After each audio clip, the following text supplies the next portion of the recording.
नमस्कार. मी doctor Pradeep Vargane, cardiologist Chandrapur आणि मी Vargane heart and critical care hospital जे बालाजी हॉस्पिटल चंद्रपूरमध्ये आहे तिथे मी प्रॅक्टिस करतो.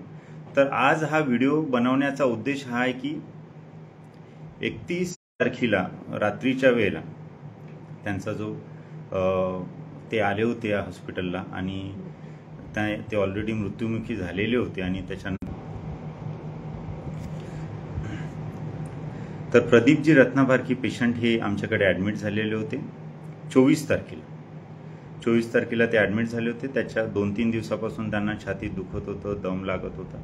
त्यांनी ट्रीटमेंट घेण्याचा पण प्रयत्न केलेला होता 24 तारखेच्या सकाळी, पण काही कारणांमुळे त्यांना ट्रीटमेंट त्यांनी ते घेऊ शकले नाही. त्याच्यानंतर संध्याकाळी ते मला दाखवायला आले आणि मग तिथून आम्ही त्यांना ॲडमिट करून त्यांची समोरची ट्रीटमेंट चालू केली. जेव्हा ते आले होते तेव्हा त्यांना छातीत दुखत होतं, दम लागत होता. त्यांचा ECG इको आपण केलेला, ते ECGमध्ये हार्ट अटॅकचे बदल होते, मोठा हार्ट अटॅक होता. इकोमध्ये पण त्यांचं हार्टचं पंपिंग एक 35 ते 40% होतं आणि त्यांचे बाकीचे जे पॅरामीटर्स होते त्याच्यामध्ये पण त्यांना त्रास होता. त्यामुळे त्यांना ICUमध्ये ॲडमिट करावं लागलं आणि त्याच्यानंतर त्यांची अँजिओप्लास्टी झाली. ही 24 तारखेची घटना आहे किंवा त्यांना आपण ॲडमिट केलं. त्याच्यानंतर त्यांची सक्सेसफुल अँजिओप्लास्टी पण झाली. अँजिओप्लास्टी नंतर ते डेली अल्कोहोल आणि निकोटीन म्हणजे खर्रा घेत होते, त्यामुळे ते विड्रॉलमध्ये गेले आणि विड्रॉलमध्ये गेल्यामुळे त्यांना सायकॅट्री ट्रीटमेंट आपल्याला द्यावी लागली. डॉक्टर किरण देशपांडे सर जे शहरातले एक नावाजलेले सायकॅट्रिस्ट आहेत त्यांच्याकडून आपण त्यांना सायकॅट्री ट्रीटमेंट दिली. आपल्या 3-4 व्हिजिट किरण देशपांडे सरांच्या त्यांना झाले. त्यांचे लिव्हर रिपोर्ट्स वाढलेले होते, त्यांचं बिलरुबिन वाढलेलं होतं, त्याच्यासाठी ट्रीटमेंट करण्यात आली. अल्कोहोल विड्रॉलसाठी जी काही आवश्यक ट्रीटमेंट लागते ती किरण देशपांडे सरांनी केली. त्यांना ते एवढ्या अल्कोहोल विड्रॉलमध्ये गेले होते किंवा त्यांना इव्हन असं म्हणजे रिस्ट्रेन करावं लागलं आणि त्याच्यातून ते बाहेर पण आले. त्याच्यानंतर त्यांना वॉर्डला आपण ठेवलं, 2 दिवस वॉर्डला ठेवले. त्याच्यात ते चालते बोलते होते, स्वतः तोंडाने खात होते, पीत होते, बोलत होते आणि त्याच्यानुसार मग सायकॅट्रीच्या ओपिनियननुसार ते जेव्हा फिट झाले डिस्चार्ज करण्यासाठी तेव्हा आपण त्यांना डिस्चार्ज केलं. त्याच्यानंतर ते घरी गेले आणि दुसऱ्या दिवशी त्यांना सकाळपासून की दुपारपासून त्रास झालेला आणि त्याच्याकडे काही कारणांमुळे होऊ शकतं किंवा त्यांचं दुर्लक्ष झालं असावं किंवा काहीतरी प्रॉब्लेम झाला असावा आणि त्याच्यानंतर मला वाटते त्यांनी रात्री ट्रीटमेंट घेण्यासाठी अभिजित सावलकर सर जे ST वर्कशॉपला त्यांचं हॉस्पिटल आहे तुकुमला तिथे ते गेले. तर तिथे त्यांनी एक्झामिन केलं त्यांना, तर तिथे त्यांची ऑलरेडी डेथ झालेली होती, म्हणजे ते मृत पावलेले होते. सावलकर सरांनी त्यांना सल्ला पण दिला की ते मृत झालेले आहेत, आता तुम्ही एकतर त्यांना समोर घरी घेऊन जाऊ शकता किंवा गव्हर्नमेंट हॉस्पिटलला समोरचं घेऊन जाऊ शकता, म्हणजे पेशंट नाही आहे असं त्यांनी सांगितलं. तरी पण ते त्यांचे रिलेटिव्ज आणि काही लोक हॉस्पिटलला म्हणजे माझ्या हॉस्पिटलला आले जे बालाजी हॉस्पिटल इथे स्थित आहे आणि तिथे त्यांनी पेशंटला घेऊन आले. आमच्याकडे पण मी त्या दिवशी ॲक्च्युली म्हणजे त्या शनिवार रविवारी शहरात नव्हतो, मी शेगावला गेलेलो होतो आणि तिथे मी नसल्यामुळे माझ्या अनुपस्थित मी माझे एक MD मेडिसिन मित्र आहेत त्यांना मी माझ्यातर्फे पेशंट बघायला पाठवलं की काय त्रास झालेला आहे. ते आले, त्यांनी बघितलं पेशंटला, ECG काढला. ECGमध्ये काहीही ॲक्टिव्हिटी नव्हती, फ्लॅट ECG होता. पेशंट रिलेटिव्हला आपण सांगितलं की पेशंट आपला एक्सपायर झालेला आहे, पेशंटची कार्डियक ॲक्टिव्हिटी काहीही दिसत नाही आहे आणि ते आपण त्यांना समजून सांगितलं. पण ते समजून सांगितल्यानंतर पण त्यांनी त्याच्यावर वादविवाद केला, डॉक्टरांना मारलं, स्टाफला सिस्टरांना मारलं, एक आमचे दुसरे असिस्टंट डॉक्टर होते त्यांना मारलं आणि तोडफोड केली. हॉस्पिटलमधले असलेले प्रिंटर, डेस्कटॉप आणि बाकीची प्रॉपर्टी, त्यानंतर खुर्च्या यांची तोडफोड केली, काच फोडले आणि डॉक्टरांना मारायला धावले, अशी परिस्थिती झाली. मी नक्कीच पेशंटच्या आणि रिलेटिव्हच्या भावना समजू शकतो की आपल्या पेशंटची डेथ झालेली आहे. नक्कीच मला पण दुःख आहे, माझे पण ते पेशंट होते आणि असं एक्सपेक्टेड नव्हतं किंवा असं व्हायला पाहिजे. पण कार्डियक पेशंट आहे, अँजिओप्लास्टी झालेली आहे, अल्कोहोल विड्रॉलमध्ये होते, हेवी अल्कोहोलिक होते आणि कार्डियक कॉम्प्लिकेशन्स कधी पण होऊ शकतात. ते हॉस्पिटलायझेशनच्या दरम्यान पण होऊ शकतात, हॉस्पिटलमध्ये ॲडमिट होण्याच्या आधी पण होऊ शकतात, हॉस्पिटलमधून डिस्चार्ज झाल्यानंतर पण होऊ शकतात. आणि जवळपास ते 36 तास घरी होते, 36 ते 40 तास, आणि त्याच्यानंतर त्यांना काहीतरी कॉम्प्लिकेशन्स झाले असावेत आणि कदाचित त्यांना हॉस्पिटलला येण्यासाठी त्यांनी उशीर घालवला, त्यामुळे असं कॉम्प्लिकेशन झाले. आता याच्यामध्ये चुकी कोणाचीही नाही आहे, कारण ऑलरेडी पेशंट डेथ झालेले होते. त्यामुळे ना सावरकर हॉस्पिटल इथे किंवा आमच्या हॉस्पिटलमध्ये त्यांना चुकीची ट्रीटमेंट झाली किंवा डॉक्टरांच्या हलगर्जीपणामुळे जीव गेला असं जे सोशल मीडियावर किंवा न्यूजपेपरमध्ये किंवा यूट्यूबमध्ये कुठे येत आहे ते अतिशय चुकीचं आहे. कारण पेशंटची ऑलरेडी डेथ झालेली असल्यामुळे डॉक्टरांचा हलगर्जीपणाचा त्याच्यात काही प्रश्नच नाही आहे, कारण पेशंटला ट्रीटमेंट करायला काही स्कोप किंवा काही वावच नव्हता. हे झालं एक. त्याच्यानंतर नक्कीच त्यांनी जे वागणूक केलेली आहे, तोडफोड केलेली आहे किंवा डॉक्टरांना मारलेलं आहे, त्याचा मी तीव्र शब्दात निषेध करतो. IMA चंद्रपूरचे मी खूप खूप आभार मानतो. त्यानंतर त्यांनी मला सपोर्ट केला, त्या सगळ्यांचे मी आभार मानतो की ते लोक आलेत, कारण मी शहरातच नव्हतो. मी रात्री जवळपास मध्यरात्री शहरामध्ये पोहोचलो आणि त्यांचे मी सगळ्यांचे आभार मानतो की जवळपास 20-25 किंवा त्याच्यापेक्षाही जास्त डॉक्टर्स लगेच हॉस्पिटलला आले, त्यांनी सिच्युएशन सांभाळली.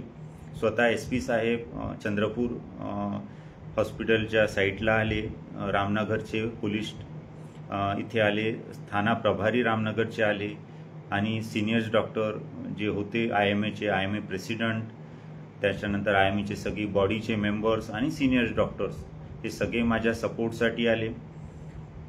आणि कुठे ना कुठेतरी अशा ज्या घटना होतात, असे जे म्हणजे असे जे पेशंटची रिलेटिव्स आपल्या रागात किंवा काहीही म्हणा, त्यांचा जो काही उद्देश असेल त्या बाबतीत अशी जी तोडफोड होते किंवा काही होते, त्यामुळे पेशंट ट्रीटमेंट करण्यासाठी आपलं एक मोरल कदाचित कमी होतो.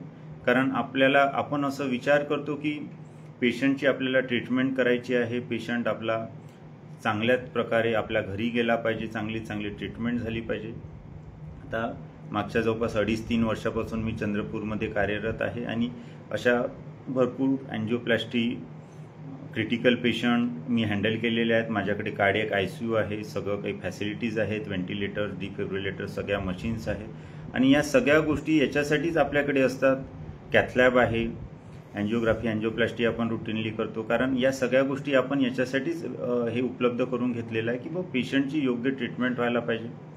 सगळ्या फॅसिलिटीज आपण 24 तास देतोय, ते याच्यासाठीच आहे की ट्रीटमेंट योग्य व्हायला पाहिजे आणि योग्य प्रकारे समजा काही कॉम्प्लिकेशन्स झालं तर आपण त्याला करू शकतो पाहिजे. पण कॉम्प्लिकेशन्स झालं तर आपण त्याला हँडल करू शकतो, पण जर पेशंटचा जीव ऑलरेडी गेलेला आहे तर त्याच्यामध्ये काही हलगर्जीपणा झालेला आहे, जर पेशंट ब्रॉड डेथ आहे आणि ECG पण आम्ही काढलेला आहे, त्या ECG मध्ये पण दिसत आहे किंवा पेशंट ऑलरेडी मरण पावलेला होता, तर डॉक्टरांच्या हलगर्जीपणामुळे तो गेला हे आपण म्हणू शकत नाही. पेशंटला घरी गेल्यानंतर पण कार्डियक कॉम्प्लिकेशन्स होऊ शकतात, म्हणजे जसे की BP कमी जास्त होणे किंवा अचानक हृदयाचे ठोके वाढणे किंवा अचानक नवीन हार्ट अटॅक येणे किंवा होऊ शकते किंवा अल्कोहोल ते हेवी अल्कोहोलिक असल्यामुळे काहीतरी अजून त्यांनी कॉम्प्लिकेशन स्वतःहून करून घेतलेले असू शकतात, ते पण होऊ शकतं. काही पॉसिबिलिटी राहू शकते, आपल्याला ते माहीत नाही, मला पण माहीत नाही आणि कोणाला दोष देण्याचा माझा प्रश्न येत नाहीये. पण कॉम्प्लिकेशन्स कधी पण होऊ शकतं. आता आपल्याला माहीतच आहे, राजू श्रीवास्तवजी होते, KK होते, R राजकुमार होते, सिद्धार्थ शुक्ला होते, असे मोठे मोठे लोक हार्ट अटॅकने गेलेले आहे. त्यांना जगातल्या बेस्ट फॅसिलिटी मिळाल्यात. राजू श्रीवास्तवजी एम्समध्ये ॲडमिट होते, 8 दिवस ॲडमिट होते, व्हेंटिलेटरवर होते, तरी पण त्यांचा जीव वाचू शकला नाही. प्रख्यात कार्डियक सर्जन नीतू मांडके स्वतः लीलावती हॉस्पिटलमध्ये होते, त्यांचा जीव वाचू शकला नाही, ते स्वतः कार्डियक सर्जन होते. आणि अशा गोष्टी एक्सपेक्टेड कधी पण होऊ शकतात, केव्हा पण होऊ शकतात, 10 महिन्यांनी पण होऊ शकतात, 1 दिवसांनी पण होऊ शकतात, 4 महिन्यांनी पण होऊ शकतात, हॉस्पिटलमध्ये पण होऊ शकतात, इवन ऑपरेशन करताना पण होऊ शकतात. त्यामुळे आपण असं म्हणू शकत नाही की पेशंट हा डॉक्टरांच्या किंवा याच्या हलगर्जीपणामुळे गेलेला आहे. मी याच्यातून एवढंच क्लॅरिफाय करू शकतो की या घटनेला मी, माझे सहयोगी डॉक्टर, माझा स्टाफ किंवा हॉस्पिटल मॅनेजमेंट किंवा हॉस्पिटल प्रशासन याला जबाबदार नाही आहे. आणि IMA चंद्रपूरचे मी विशेषतः धन्यवाद देऊ इच्छितो की आणि जे काही डॉक्टर्स, सिनियर डॉक्टर्स आणि माझे फ्रेंड्स आणि कलीग त्या दिवशी रात्री आले, त्यांनी मला एक मोरल सपोर्ट दिला. ते इथे आले, त्यांनी सिच्युएशन हँडल केली, त्यांचे मी खूप आभार मानतो. सोबत चंद्रपूर पोलीस SP साहेब, रामनगर थाना प्रभारी यांचे पण मी खूप आभार मानतो की त्यांनी सिच्युएशनला योग्य याच्यात हँडल केलं. आणि कुठे ना कुठेतरी याच्यातून मला एवढंच म्हणायचं आहे की डॉक्टरांना तर पेशंटला ट्रीटमेंट करायचंच आहे. पेशंट कुठल्याही परिस्थितीत असला तरी ॲज ए कार्डिओलॉजिस्ट मला त्याला घ्यावंच लागतं. पेशंट असे भरपूर सारे पेशंट असतात की ते आल्याच आम्हाला व्हेंटिलेटरवर टाकावे लागतात किंवा आल्याच आम्हाला एकदम इमिजिएट ट्रीटमेंट घेऊन त्यांना काहीतरी हे करावं लागतं. पेशंट जेव्हा मृत अवस्थेत आलेला असतो हॉस्पिटलमध्ये तेव्हा त्याला हलगर्जीपणा म्हणू शकत नाही. आणि दुसरं म्हणजे की हे जे झालेलं आहे हे माझ्या हॉस्पिटलचा पेशंट होता. मी ट्रीटिंग डॉक्टर होतो, डॉक्टर प्रदीप वर्गणे. आणि याच्यामध्ये न्यूज आणि सगळ्या ठिकाणी याच्यामध्ये न्यूजमध्ये, प्रिंट मीडियामध्ये सगळीकडे येते की हे बालाजी हॉस्पिटलमध्ये झालेलं आहे. त्याच्यावर पण मी पुन्हा सांगू इच्छितो की हा माझा पेशंट होता. मी सगळं ट्रीटमेंट केलेली होती आणि याला हॉस्पिटल स्टाफ, मॅनेजमेंट किंवा प्रशासन कुठलेही जबाबदार नाही आहे. आणि सगळ्यात महत्त्वाचं म्हणजे की पेशंट हा ऑलरेडी मृत पावलेला असल्यामुळे त्याला रॉंग ट्रीटमेंट किंवा हलगर्जीपणा किंवा डिले इन ट्रीटमेंट असं काहीही झालेलं नाही आहे. पेशंटनी समजा कदाचित आधी आपल्याला संपर्क साधला असता किंवा त्याची योग्य ट्रीटमेंट त्यांना जेव्हा कमी सिम्पटम्स असताना झाली असती तरी एखाद्या वेळेस तो असता. ते आता देवाच्या हातात आहे, आपल्या हातात नाही आहे की काय कॉम्प्लिकेशन्स होऊ शकतं आणि काय होऊ शकतं. माझं म्हणण्याचं एवढंच तात्पर्य आहे की कार्डियक पेशंट्स, हार्ट अटॅक पेशंट्सला कधी पण काही कॉम्प्लिकेशन होईल हे आपल्याला सांगता येत नाही. मी तुम्हाला उदाहरणं पण त्याच्यासाठीच दिलेली आहे किंवा सिद्धार्थ शुक्ला म्हणा किंवा KK म्हणा, राजू श्रीवास्तवजी म्हणा किंवा नीतू मांडके म्हणा, हे जे लोक आहेत सगळे, तर यांच्याबद्दल घडलेलं आहे. तर हे कोणाबद्दल पण होऊ शकतं. हे तुमच्याबद्दल पण होऊ शकतं, इव्हन माझ्याबद्दल पण होऊ शकतं, माझ्या फॅमिली मेंबर्स पण होऊ शकतं. हार्ट अटॅक कोणाला सांगून येऊ शकत नाही आणि हार्ट अटॅकशी रिलेटेड जे काही कॉम्प्लिकेशन्स आहेत ते पण कोणाला सांगून येऊ शकत नाही. त्यामुळे हलगर्जीपणा किंवा हॉस्पिटलची तोडफोड करणे किंवा डॉक्टर आणि स्टाफला मारहाण करणे हे एकदम चुकीचं झालेलं आहे. कुठे ना कुठे या घटनांचा आपल्या याच्यावर नक्कीच दुष्परिणाम होतो आणि डॉक्टरांना एक चांगलं काम करण्यापासून त्याच्यापासून आपल्याला एक त्यांचं मोरल डाऊन होतो. आणि नक्कीच या सगळ्या घटना दुःखास्पद असतात. मी नक्कीच परिवाराबद्दल सहानुभूती व्यक्त करतो. मला पण त्याच्याबद्दल दुःख वाटतंय, पण त्याचा असा हॉस्पिटल आणि स्टाफ आणि कार्डियक कॉम्प्लिकेशन्सबद्दल आम्ही डेली हॉस्पिटलमध्ये काउन्सिलिंग करत असतो. पेशंटला सांगत असतो की हे कॉम्प्लिकेशन्स होऊ शकतात म्हणून आपण पेशंटला ICUमध्ये ठेवलेलं आहे. या कॉम्प्लिकेशन्सची रिस्क असते म्हणून आपण हे डिस्चार्ज कार्डमध्ये हे मेन्शन केलेलं आहे. हे कॉम्प्लिकेशन्स झाले तर तुम्हाला लवकर हॉस्पिटलमध्ये यायचं आहे. या सगळ्या गोष्टी आपण सांगत असतो आणि ॲज ए कार्डिओलॉजिस्ट आम्हाला ते सांगावंच लागतं, कारण रिस्क कधी पण असते. काही पण मोठं कॉम्प्लिकेशन होऊ शकते आणि त्यांनी कार्डियक अरेस्ट आणि जीव जाण्याची पण रिस्क असते. त्यामुळे या सगळ्या घटनांचा मी निषेध करतो आणि या बाबतीत क्लॅरिफाय करतो की इथे हॉस्पिटल स्टाफ आणि मॅनेजमेंट किंवा प्रशासन काहीही जबाबदार नाही आहे आणि डॉक्टरांची हलगर्जीपणा तर बिलकुल नाही आहे, कारण पेशंट हे ऑलरेडी मृत अवस्थेत आलेले होते. आणि IMA चंद्रपूर, पोलीस प्रशासन, SP साहेब, IMA प्रेसिडेंट या सगळ्यांचे आणि माझ्या स्टाफचे आणि माझे जे सहकारी डॉक्टर होते त्या सगळ्यांचे मी आभार मानतो की त्यांनी सिच्युएशनला चांगलं योग्य प्रकारे हँडल केलं. आणि सगळ्यांचे आभार मानून आणि पुन्हा एकदा कुटुंबाबद्दल सहानुभूती आणि हे करून मी आपले मनोगत संपवतोय. आणि नक्कीच जशी वाईट बातमी आपण सर्क्युलेट करतोय तशी जी योग्य बाजू आहे, जी माझी बाजू आहे, ती पण तुम्ही सर्क्युलेट कराल आणि या व्हिडिओला जास्तीत जास्त शेअर कराल, अशी मी तुमच्याकडून एक हेल्प मागतोय, मदत मागतोय असं म्हणून चाला. आणि नक्कीच डॉक्टरांबद्दल जी काही बाजू आहे, त्यांची बाजू जशी आलेली आहे तशी आपली पण बाजू यायला पाहिजे. याच्यासाठी हा व्हिडिओ जास्तीत जास्त लोकांपर्यंत शेअर करा.